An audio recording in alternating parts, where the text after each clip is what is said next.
In the century that elapsed since Bishop William Quarter planted the seed of Catholicism in Illinois, the original territory of the Diocese of Chicago was divided 5 times. The last partitioning was made in the spring of 1949 when the Holy See created the Diocese of Joliet. This is the story of that diocese.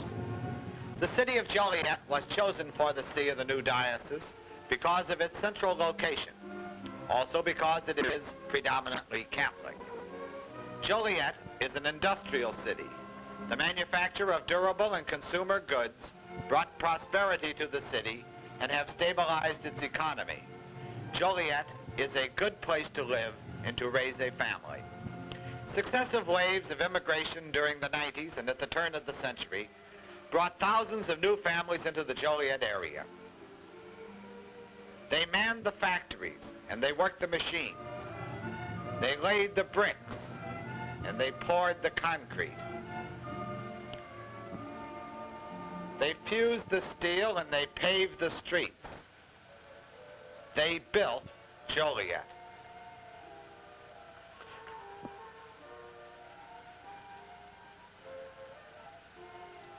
With huge barges bringing vital raw materials for its factories and a network of railroads carrying its products to world markets, the future of Joliet looks bright indeed.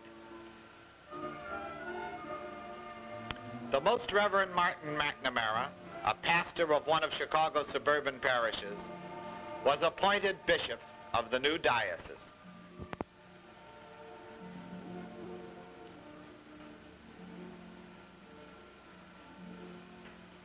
The first major undertaking of Bishop McNamara was the building of St. Raymond Nonatus Cathedral.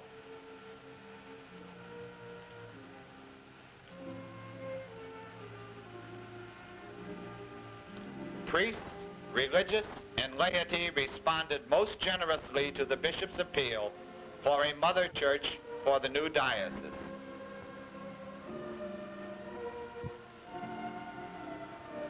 When the cathedral was completed in 1955, it became a symbol of unity for the whole diocese.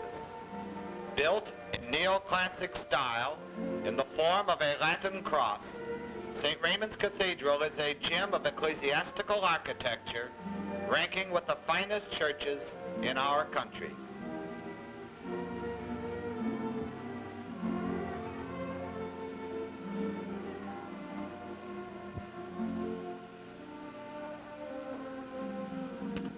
The dedication of the cathedral in the spring of 1955 by the Cardinal Archbishop of Chicago will always be remembered as one of the great highlights of the Diocese of Joliet. It was a day of great joy for clergy and laity alike. Hundreds of diocesan and religious priests from Joliet and the neighboring diocese, joined by a long line of monsignori, abbots, bishops, and archbishops from all over the country, accompanied Bishop McNamara and Cardinal Stritch to the new church for the official dedication services.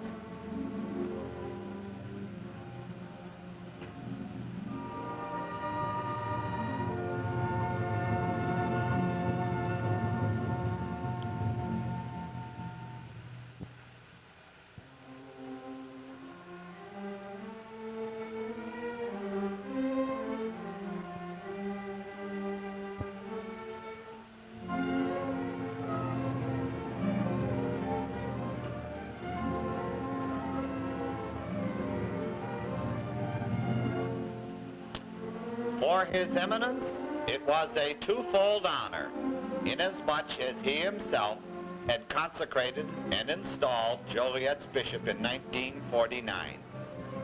Not since the installation of Bishop McNamara had there been so many distinguished prelates from all over America in Joliet at one time.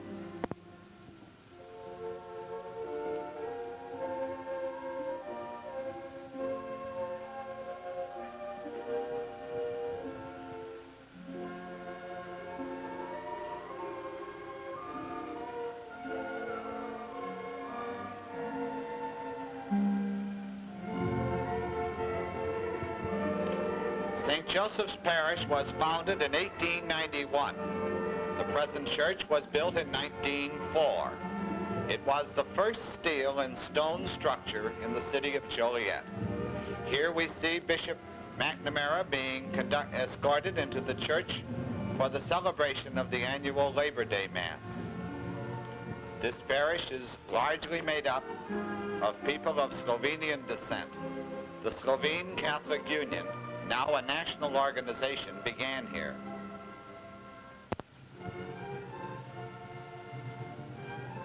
In 1902, St. Anthony Parish was established in the heart of the downtown area of Joliet for the growing Italian-American population.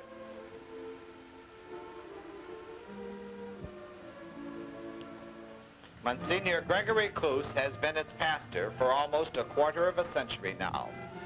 The people of St. Anthony's are proud of their church and of the full spiritual life it has given them for the last 50 years. Here is St. Mary's Church, distinguished by 3 bishops as former pastors and 80 girls as religious. It is now administered by the Carmelite Fathers, who also conduct Joliet Catholic High.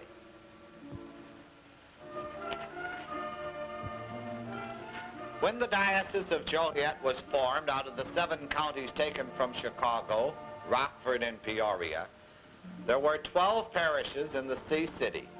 Most of them were established during the brick-and-mortar era of expansion, which occurred at the turn of the century, when a great influx of immigrants began to swell the city's Catholic population.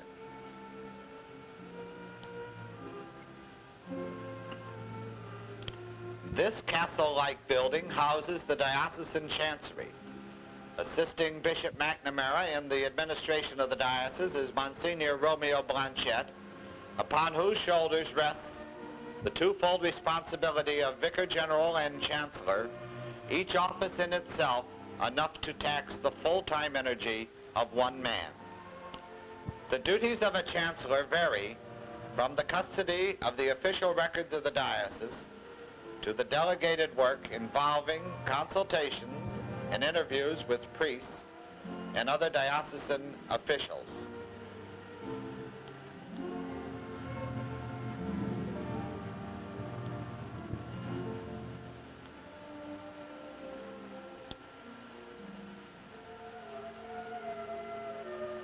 All plans for parochial expansion are carefully reviewed by him before final approval is given by the bishop.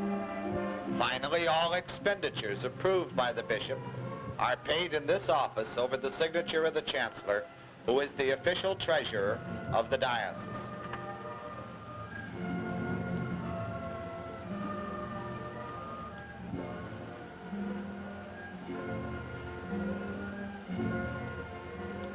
When Joliet became a diocese, there were 68 parishes with resident pastors to serve a Catholic population of 90,500.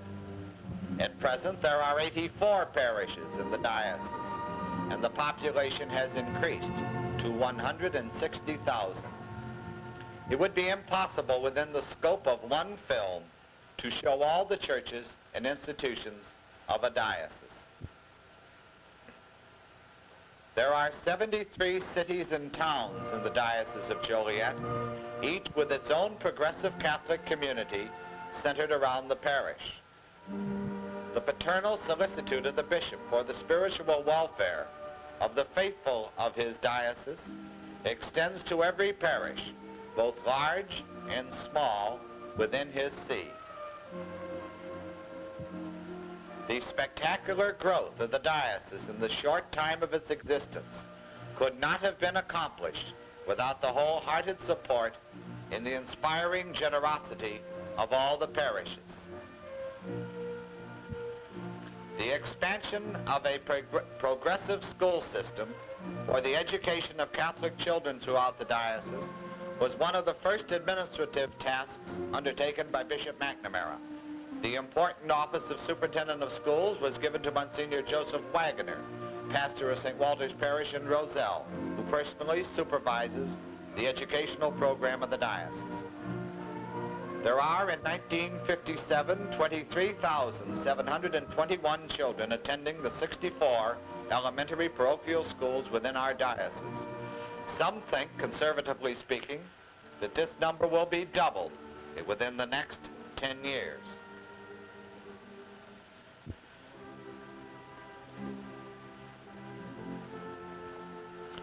"603 sisters, representing 27 different religious communities, teach in the Catholic schools of the Diocese of Joliet. Many of these qualified teachers have degrees from the country's foremost colleges and universities. Many of the mother houses of these sisters now conduct their own normal school for the preparation of sisters as teachers in the parochial school system of Catholic America. The academic standard maintained in the Catholic schools of the diocese not only conforms to the requirements of the State Board of Education, but in many respects exceeds these requisites.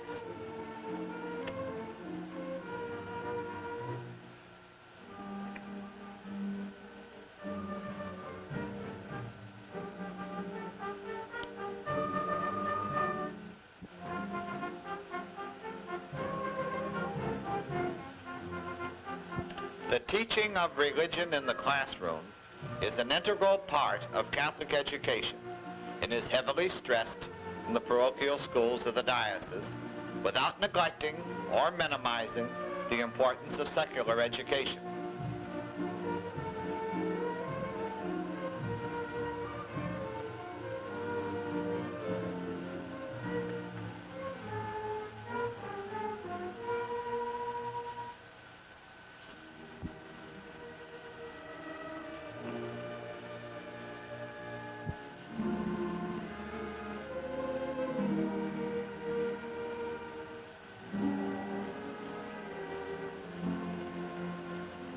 To help relieve the pressure put upon the already overtaxed religious orders for more teachers in order to staff our growing school system, the diocese has to employ 121 qualified lay Catholic teachers. The number increases each year. We find a shortage even here. Realization that Catholic high school education is as important for the boy and girl of today as the formative years of the grade school prompted Bishop McNamara to greatly expand the facilities of our secondary schools and to erect several new high schools in the diocese. One of the outstanding schools in this category is St. Patrick's at Kankakee, which has an enrollment of 557 boys and girls and is one of the most modern school buildings in the entire country. There are 13 Catholic high schools in the Diocese of Joliet. All of them are fully accredited institutions whose graduates may be admitted into any college in our country.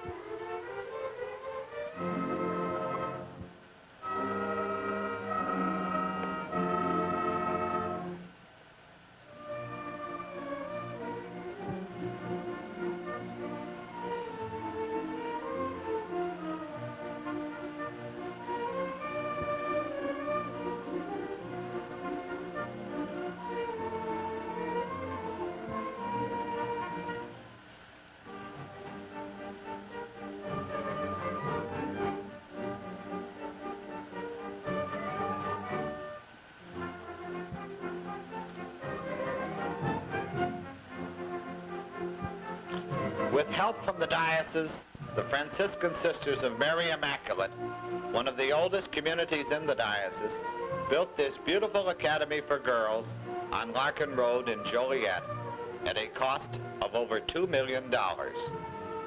It is staffed with 39 nuns and has an enrollment of 950 students.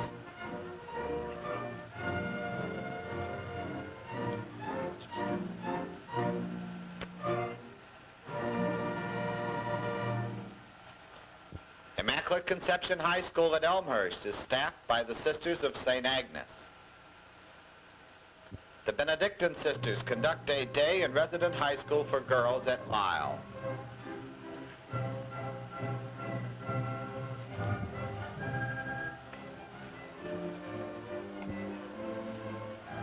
Tower Hall in Joliet with its stately architecture and beautiful campus, is the only college for women in the diocese. Accredited by the North Central Association of Colleges and 2 universities, St. Francis College is empowered to confer academic degrees in art, science, and music. The school offers an academic program which is fully integrated with the teachings of Catholic philosophy. Its graduates are fully equipped for the moral responsibilities of a professional career and for the task of giving earnest and faithful service to their community, to their church, and to their family. In its modern laboratories, students are given every opportunity for extensive study and research in the field of science. Special courses are also offered in music and in art appreciation, in drawing as well as designing. The Lewis Memorial College of Science and Technology is also located in the Diocese of Joliet. Originally established as a junior college, it was chartered as a full college in 1950, and a few years later was given a Class A university accrediting from the University of Illinois. This is one of the very few Catholic colleges in the country offering an aeronautical training program.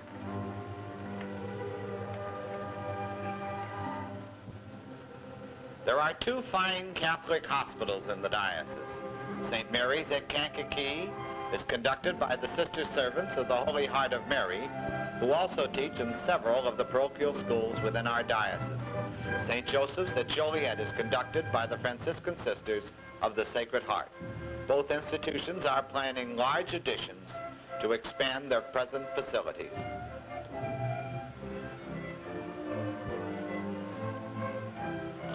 The advantages of a Catholic hospital are apparent enough to Catholics who know that both their spiritual and their physical needs will be taken care of in these institutions.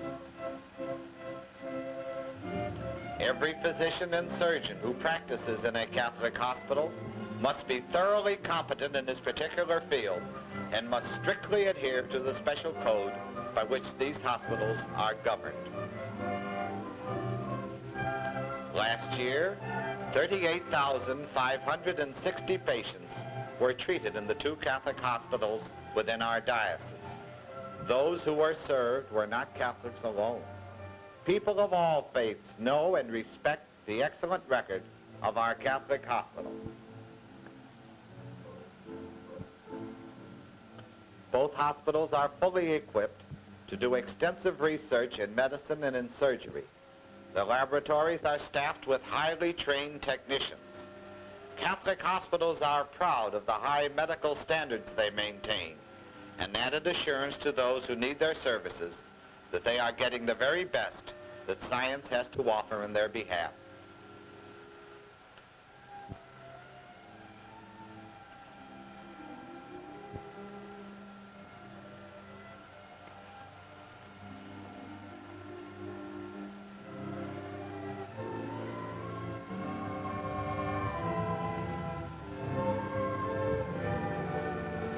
Maternity cases and pediatrics are given specialized care and attention by specially trained personnel in both the Joliet and Kankakee hospitals. In fact, the treatment and cure of many child's diseases has met with such spectacular success in both these institutions that they have been brought to the attention of the entire medical world. St. Joseph's and St. Mary's also conduct large training schools for nurses with a combined enrollment of about 200. There are 2 homes for orphan children in our diocese. One at Bourbonis, conducted by the Dominican Sisters of Springfield, and another, Guardian Angel, at Joliet, where the Franciscan Sisters are in charge. Both institutions are under the direct supervision of the Catholic Charities Bureau, which also supervises the adoption of infants and the placing of children into Catholic foster homes. Thousands of dollars are earmarked each year by your Catholic charities for these institutions, which constitute the biggest item on our annual charities budget.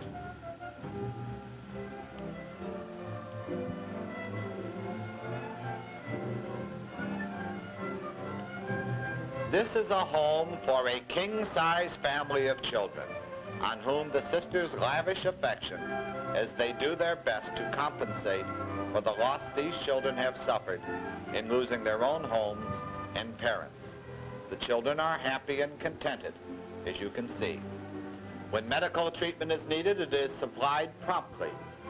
Care of the children's health is of utmost importance.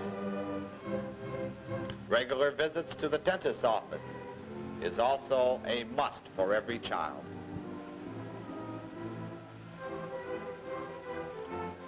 Religion plays an important role in the lives of these children, many of whom are the byproducts of a broken home. Being taught how to pray is often a new experience for these youngsters. In the chapel where Mass is said daily for them, their souls are nourished with the heavenly bread. In the refectory, hearty appetites are satisfied with large quantities of food, and there is always a second helping for those who want one. None of these children look undernourished. Guardian Angel Home maintains its own school. The sisters who teach these youngsters are qualified teachers with many years of classroom experience. The hundreds of useful citizens who have gone forth from Guardian Angel in the past are a testimonial to the sound training they received in this institution and are a credit to the sisters who raised them. Raising the children in an environment as near as possible to a normal home is a task for which the good sisters are well equipped. But like all mothers, they are grateful when the day's work is done and their young charges have been put to bed. Tomorrow will be another day, and certainly one equally as full in its activities.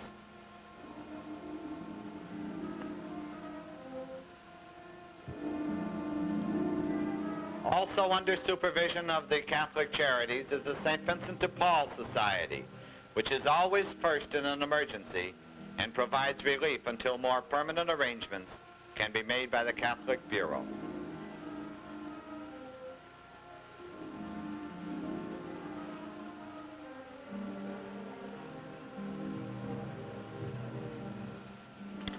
The diocese has a well-organized lay apostolate in which the bishop and laity work in closest harmony for the promotion of Catholic action both on a diocesan as well as a parish level.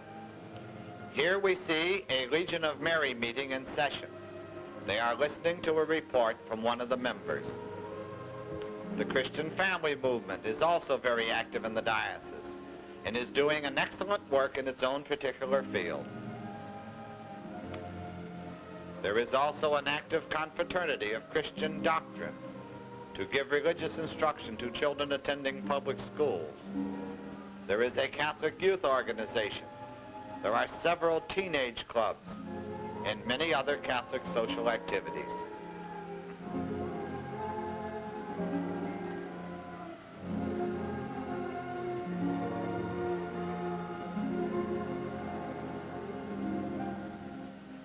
The Knights of Columbus, the Daughters of Isabella, and the Council of Catholic Women are great assets to the apostolate in the Diocese of Joliet. The Holy Name Societies, the Altar and Rosary groups, and the Young Ladies' Sodalities are the backbone of parish life with their monthly communion breakfasts, their annual lay retreats, and other spiritual activities.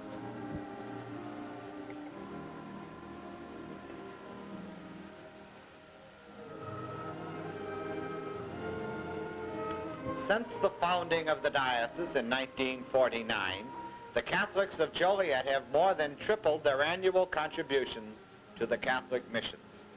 More than $100,000 now collected each year for the propagation of the faith finds its way into the Holy Father's own mission agencies.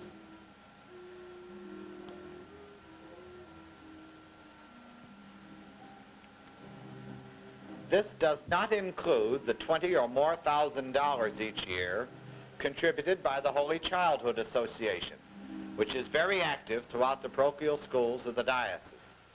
For a diocese the size of Joliet, these figures are exceptionally fine, and they reflect the generosity of the people toward the mission work of our church.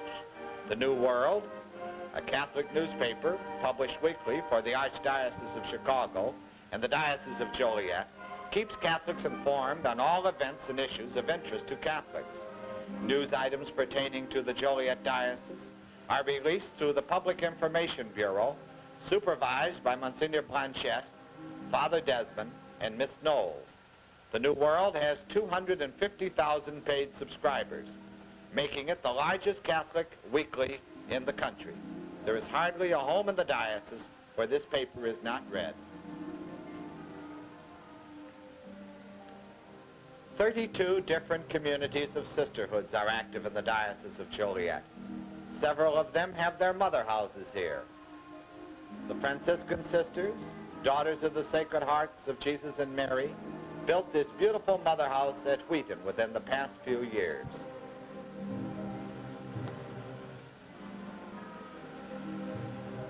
The Franciscans of the Immaculate Heart, one of the oldest communities in the diocese, have their mother house on the campus of St. Francis College in Joliet.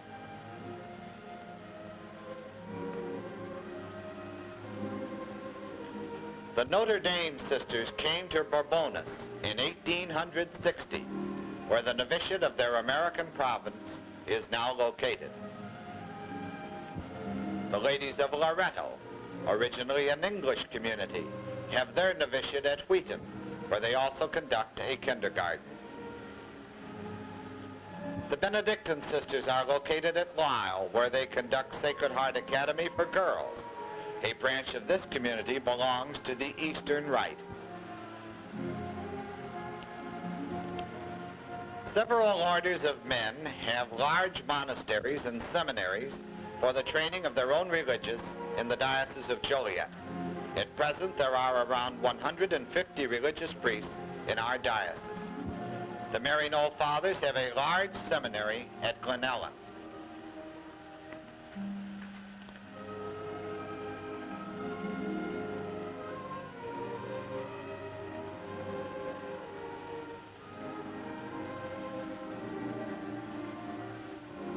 The Claretian Fathers operate St. Jude's Preparatory Seminary at Momence. Another branch of the Franciscan Fathers recently completed this beautiful major seminary at West Chicago.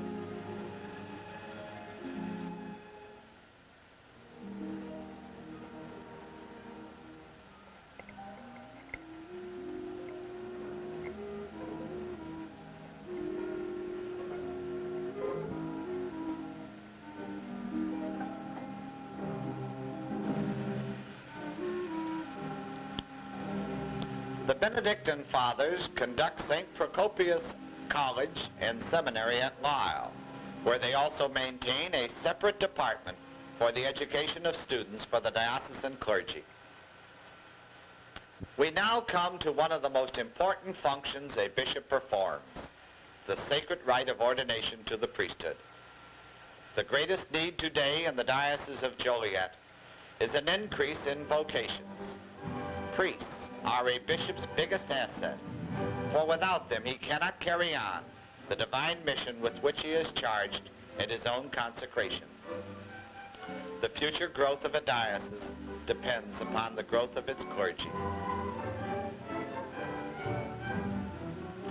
These are the men who were ordained for the diocese in 1957. 5 times their number would not suffice to fill all the vacancies which have created by the expansion of parishes and schools during recent years. There is no happier moment for a bishop than when he imposes his hands on the head of a candidate and makes him a priest. Nor is there a more solemn moment in the ritual of Holy Church than the ordination ceremonies which we witness here only briefly.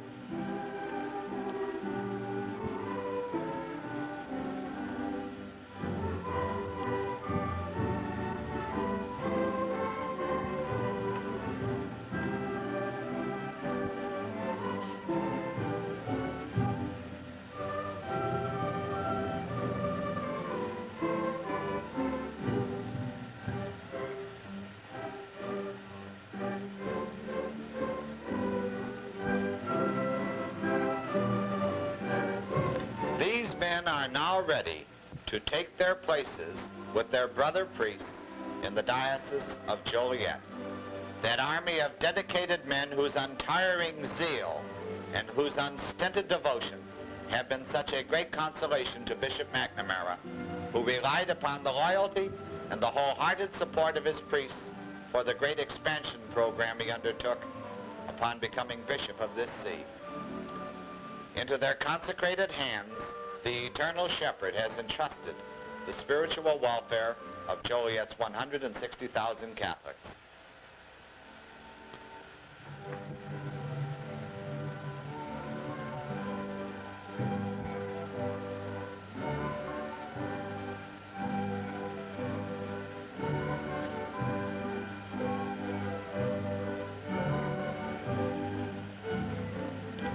They are the dispensers of his sacraments.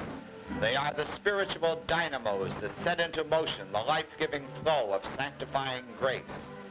The ambassadors of the eternal Word of God as they make known his divine will to man.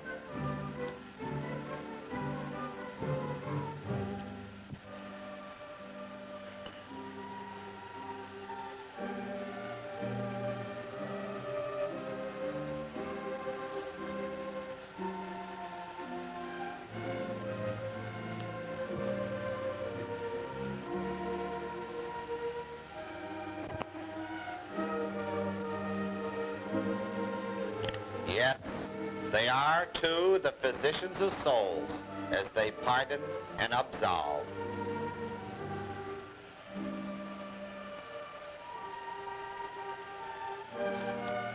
When there is need for their services, they stand in readiness at all times to serve.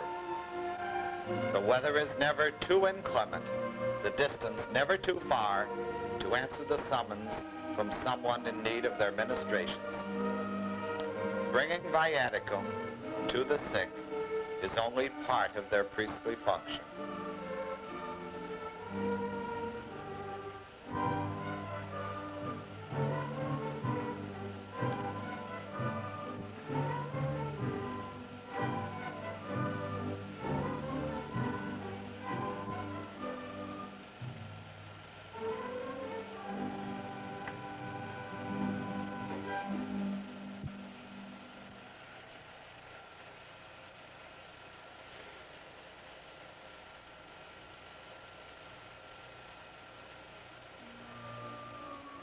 In the classrooms of our parochial schools, we see them teaching our children the truths of holy religion, and on the playgrounds, the rules of fair play and good sportsmanship.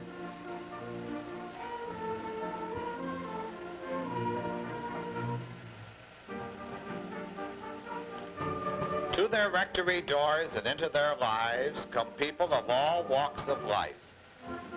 The earnest seeker after the eternal truth, the convert who wishes to be admitted to the embrace of Holy Mother the Church.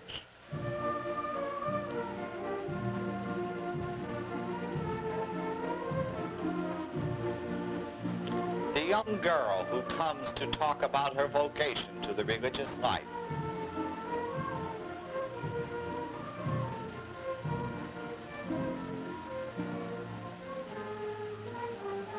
The high school graduate who wants to know of a suitable Catholic college to attend next fall.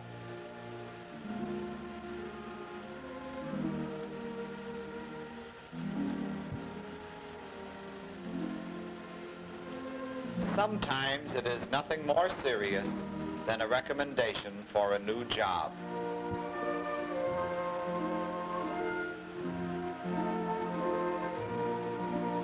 Then there is the caller at the back door who has been jobless for many weeks and is now cold and hungry. He comes to the priest because he knows this man of God will not turn him away empty-handed, even though he is not a member of his faith.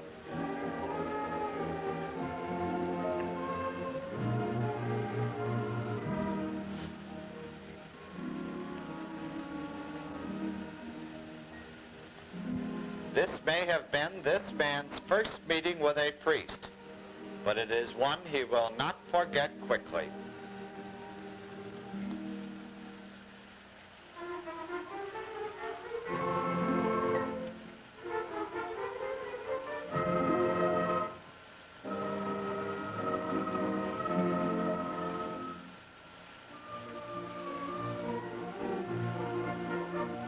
These then are the men who serve the Diocese of Joliet, the clergy of Joliet.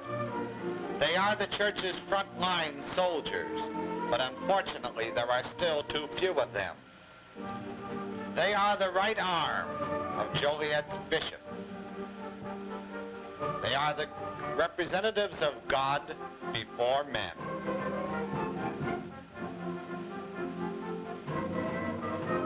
May God bless them, and may the acorn continue to grow.